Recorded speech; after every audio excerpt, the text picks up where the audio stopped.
So again, at this time, I'm going to present safeguarding employee privacy in the US-based small and mid-sized businesses and hand things over to Dr. D. Okay, thank you, Brandon. Good afternoon, everyone. Thanks for joining me in this session. I wish to begin this presentation with a quote from the 37th President of the United States of America, President Richard Nixon. And the time has come, therefore, for a major initiative to define the nature and extent of the basic rights of privacy and to erect new safeguards to ensure that those rights are respected. Richard M. Nixon on the State of the Union Address. For my study, I utilized the qualitative multiple case study design in order to explore effective strategies that small to mid-sized business leaders use to safeguard employee privacy. This was done based on the fact that we noticed a company was able to have a sustained claim of more than $500,000 in employees' lost wages in the US. We determined that the business problem is that some small to medium-sized business leaders lack effective strategies to safeguard employee privacy. I utilized the combined lens for the conceptual framework of complexity sciences theory and complexity leadership theory.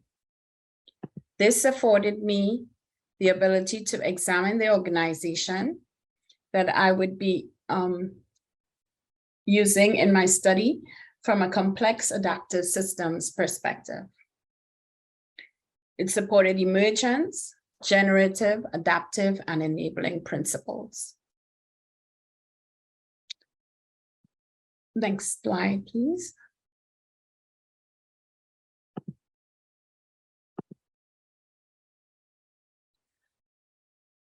My study relates to fields such as,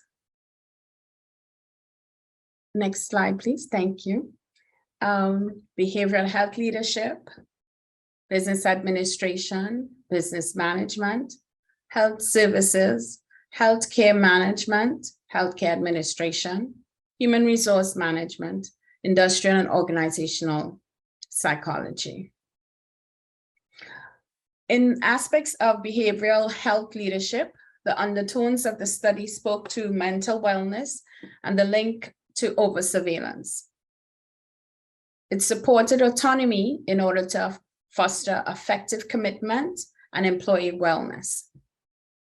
Under business administration, the study suggests clockware and swarmware activities in the volatile, uncertain, complex, and ambiguous context that we're in, requiring the orchestration of capabilities, recognizing that these privacy invasions, in order to harvest human privacy, private affairs in the dimensions of autonomy, personal information, or environmental dimensions, have implications for how our markets are shaped, how they behave, and the context in which they exist are all underlined.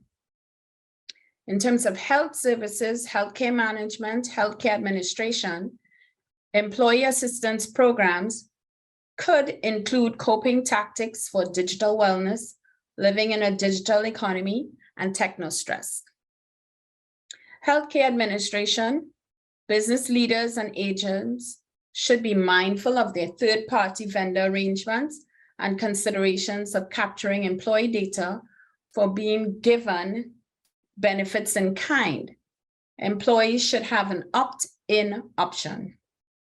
Under human resource management, business and human resource lens supports the valuing of exchanges between employees and employers. Human rights, moral capitalism, a rejection of the data subject models, and the harvesting of the private affairs of citizens, and allow citizens to develop the exchanges they wish to have outside of the privacy calculi framework. No benefits, exchanges, just being. In the industrial organizational psychology realm, HR and business leaders could be aware of the negative impacts of organizational privacy invasions on creativity, innovation, productivity, and effective commitment in relations to employee privacy perceptions. Offensive and defensive strategies should be shared with employees. In terms of management, business leaders should coordinate resources to design the organization to be autonomy supportive while being able to exact the needed performance requirements using levers such as trusting but verifying through work product outputs. They should lead by minimizing over-surveillance, which can lead to being fined in a current fine base of approximately $30 billion US, using 60 million small businesses in the US context, and the 500,000 fine that was sustained. And instead provide digital wellness, foster effective commitment, autonomy, supportive culture, and strategically designed for privacy. They should organize the enterprise to support employee privacy and the need for transparency using key performance indicators and critical success factors that consider the dimensions of employee privacy, autonomy, environmental, such as physical and digital, and personal information management. Leaders should plan ahead and design tenets for technologies, processes, and practices to foster a privacy-preserving culture in support of your best assets, humans. Next slide, please.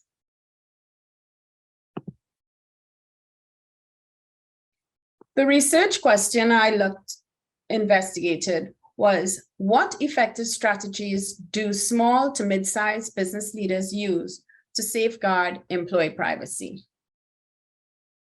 I utilized a qualitative multiple case study design, combined technique of inductive and deductive thematic analyses.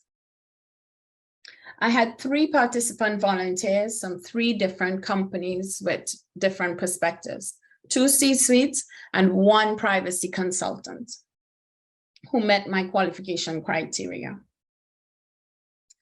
Qualification criteria were such that because privacy is such a nebulous and confusing dialogue in the space, participants were qualified if they were in governance, C-suite, or supported privacy programs like my consultant, had no known employee privacy claims, at least practice information security management.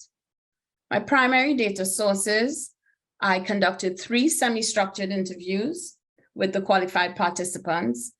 I perused secondary data sets, documents, and I used an interplay of inductive and deductive processes to develop my knowledge making. In order to mitigate my personal lens bias, I use bracketing, which is the identification of my biases, discussions with myself and other SMEs. I practice EPOC, suspension of my values, beliefs, knowledge, as tactics. I utilize interview protocols, SME advising for the question development. My data analysis was a reflective, iterative approach, utilizing Castleberry and Nolan's 2018 5-step approach. I also used a priori and in vivo in code development,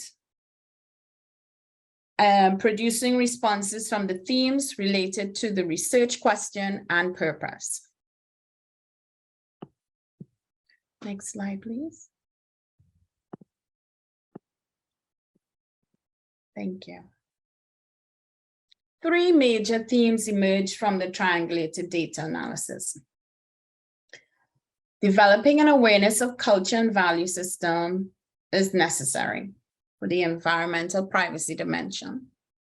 Surveillance capabilities were not currently being used by the C-suite leaders. They respected autonomy privacy. And a predominant focus was on the safeguarding of personal information assets, utilizing technological and InfoSec processes and procedures. The findings supported Barley et al.'s 2013's analysis that there is an emphasis on personal information privacy when discussing or designing for employee privacy. We need to remember that there are also two other dimensions, autonomy and environmental as well. There may be a moral value in the capitalistic behaviors of business leaders and an understanding that privacy is both a human right and a need, per Voss 2017. Valuing for decision-making may go beyond monetary indicators. The findings also established and illuminated links between values-based decision-making, dynamic capabilities, human resources considerations in the literature, and what is needed for change with the notions of employee workplace privacy. To my surprise, the SMB leaders did not feel that they needed to over-surveil their employees in order to determine productivity. There was a lot of trust. Next slide, please. Thank you. My interpretations: balancing small business leaders' need for accountability with employee rights and need of privacy is critical to minimizing the risk of sustained claims that may negatively impact sustainability and growth of a small to mid-sized business. My study had some limitations. It was in the geographical region of Mid-Atlantic, USA, and the qualitative method was limiting in that it is not easy to replicate such. The design case study is not generalizable. Hopefully, people find it of value and transfer it as they see fit. Recommendations would be that business leaders should design a human-centric employee privacy program that has both defensive and offensive strategies that balance autonomy with accountability. Social implications. The findings may also encourage trusting employer-employee relationships that promote employee well-being, which is beneficial for both families and community. Improved business performance enables organizations to sustain their contributions to benefit the citizens of their local communities. The business implications of the study, the finding. These may provide business leaders with strategies to effectively safeguard employee privacy and minimize the risk of sustained claims. Corporate could educate employees on defensive tactics that they can use, such as privacy-enhancing technologies, such as Abine, MySudo, Black Cloak, Cipient, not endorsing any, just listing them off as per Inopolo and Shea 2022.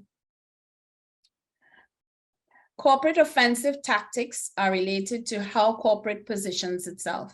As such, a shaper of services and products by determining their data sharing, storage, collection, and deletion protocols.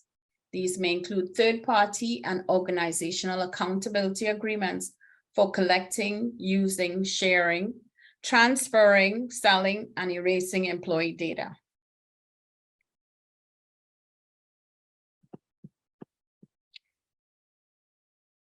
Assuring employees' privacy can increase employee morale, trust, and commitment during organizational exchanges, improving business performance and management relations. Next slide, please. References.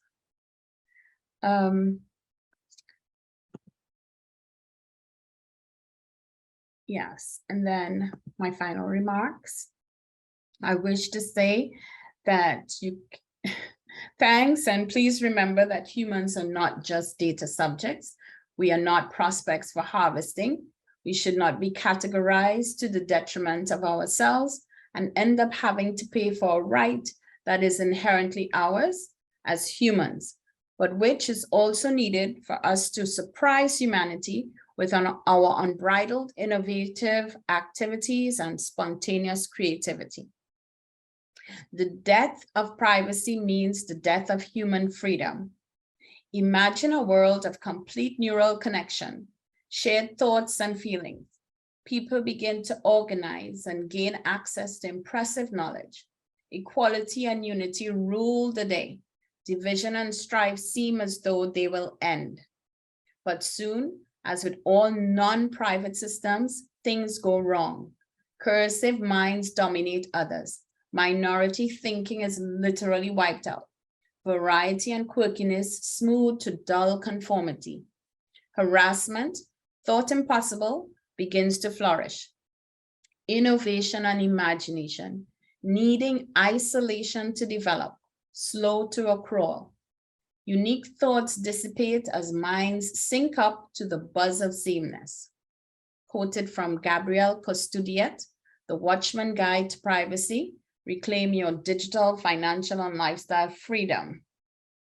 Remember that privacy supports individual autonomy, which is the bedrock of agency and our US social context. One more quote. The defense of privacy will be the savior of the future, essentially, by Via Eckert, who's a tech journalist and podcaster. And a joke. You can't possibly have a reasonable expectation of privacy at your income level. From Gregory Scott Katsuli, all rights reserved. Thanks again. Until we meet again. Thank you, Dr. D, for your presentation here. Thanks for sharing your knowledge and expertise on a topic that you definitely seem passionate about. Yes, sir.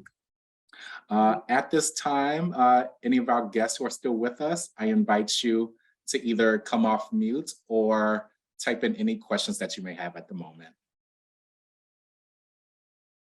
And I'll give you a moment just to formulate any questions if you are typing.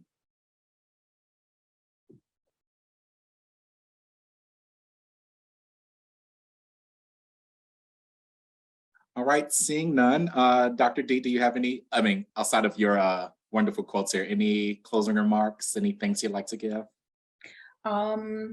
No, I'm just thankful for the opportunity to hopefully ignite some type of emergent change with a fractal notion I have going on that if we affect one element of the system, that it could catch a fire. So I'm just thankful I got the chance to do the study and for the findings to be published. Thank you. Thank you. Thank you very much for your time today.